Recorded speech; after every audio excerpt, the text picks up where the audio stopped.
স্কুলের টিফিনে আজ নিয়ে যাব আলুর পরোটা আর মিষ্টি কুমড়োর আলু ভাজা। গতকাল রাতে বানিয়েছিলাম আলুর পরোটা, তো সেটা একটু রেখে দিয়েছিলাম। ছেলের আর আমার আজকে সকালের হয়ে যাবে, ছেলের ব্রেকফাস্ট আর আমার স্কুলের টিফিন। আর এখানে নিয়ে যাচ্ছি সিন্টুর মা আমার জন্য দিয়ে পাঠিয়েছে খইয়ের উকড়া। অমিতাভকে তো দিয়েছে ওখানে যখন ক্লাস করতে গেছিলো। এত টেস্টি হয়েছে না, ভাবলাম যে না স্কুলের টিফিনে আজকে নিয়ে যাই। শুভ সকাল সবাইকে, কেমন আছো তোমরা সবাই? আশা করছি তোমরা সবাই ভালো আছো, সুস্থ আছো। আমিও ভালোই আছি। স্কুলের জন্য রওনা হয়ে গেছি। আর দুদিন ধরে না ওয়েদারটা ভালো না, বৃষ্টি বৃষ্টি, সকালবেলাও বৃষ্টি ছিল, এখন টিপটিপ পড়ছে। আর এই বাসে জানালার পাশে বসে আমি আবার ক্যামেরাটা অন করে এই ভিডিও করছি, দেখতে বেশ ভালোই লাগে। রোজকার আমার এই জার্নি, কিন্তু তবুও যেন কিছু একটা নতুন লাগে। আর এই বাইরের মানে প্রাকৃতিক দৃশ্য দেখতে সত্যি খুব ভালো লাগে। আর জাগুনের এই সাইডটা না পুরো সবুজ, চা পাতা বলো, নারকেল গাছ বলো, সুপারি গাছ বলো, সব কিছু। আর আজকে প্রীতিবাইডো আর রীতিমণি বাও আমরা একসাথেই বাসে থেকে নামলাম। আর দেখো নিচে পুরো জল, দেখে দেখে হেঁটে যেতে হচ্ছে। আর মাঠও পুরো জলে ভরে গেছে। তো কথা বলতে বলতে ওরাও ওদিকে আমি স্কুলে চলে গেল, আর আমি আমার স্কুল অবধি পৌঁছে গেলাম।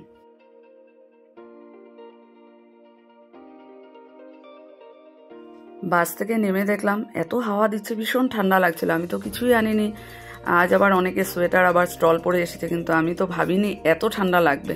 তো যাই হোক, আজকে তো এখন আর কিছু করার নেই। ভাবছি কাল থেকে ব্যাগে একটা স্টল ভরিয়ে রাখবো। তো স্কুল থেকে বেরিয়ে গেলাম, আর আজকে বাজার দিক দিয়ে যাইনি, এত কাদা ছিল। তো এসে দেখলাম বাস দাঁড়িয়ে আছে।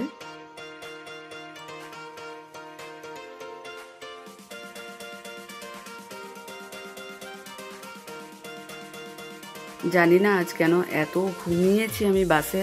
আর এখন ব্যাগের থেকে পালস চকলেটটা বের করলাম।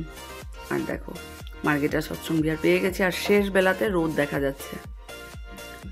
তো বাড়িতে এসে ফ্রেশ হয়ে খাওয়া দাওয়া, একটু রেস্ট করেই ক্লাসের জন্য রেডি। তো একটাই ক্লাস ছিল, সেটাও শেষ করে নিলাম।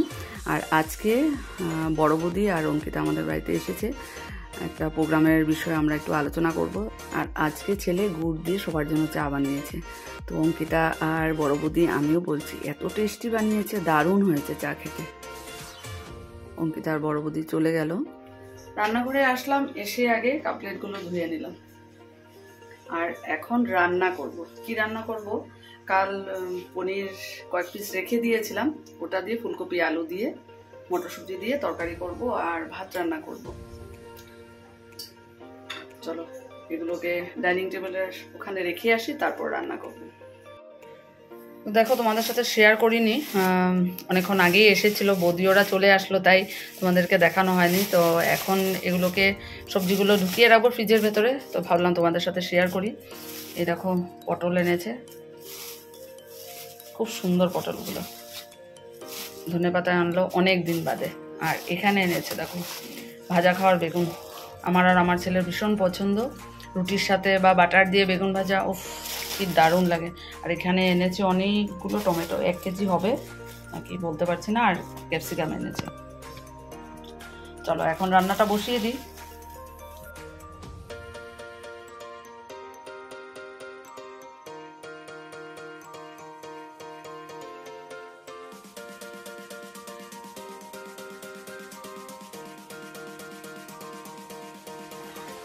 ওয়াও কি দারুণ কালার হয়েছে দেখো, দেখে বেশ ভালোই লাগছে।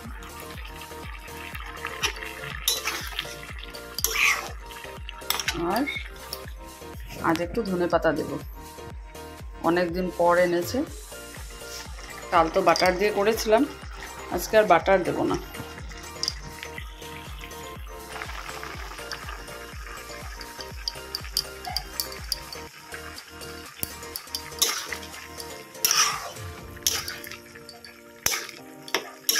আজকে শুধু আমি লঙ্কার গুঁড়ো, হলুদ আর আর্সেনের সবজি মশলাটা দিয়েছি, জিরার গুঁড়োও দিইনি। ওটাতে কিন্তু খুব টেস্ট হয়, আর্সেনের সবজি মশলাটা হেভি টেস্ট হয়।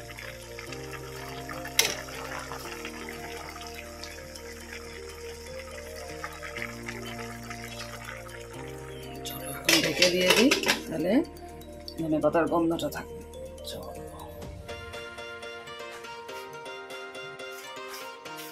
আমার ছেলে একটা ফরম্যাট বানিয়েছে, কার্মেল স্কুল ডিগবয়ের থেকে একটা নোটিশ দিয়েছে, গাইডলাইন্স, যে স্টুডেন্ট সেফটির জন্য ভেহিকেলের নাম্বার সব কিছু দিয়ে প্রত্যেক ভেহিকেলের একটা নাম্বার, তারপর কোন কোন স্টুডেন্ট যাচ্ছে, তো সবগুলো ডিটেলসে দেওয়ার জন্য। তো এই যে আমার ছেলে ফরম্যাটটা বানিয়ে দিয়েছে, এখন সবার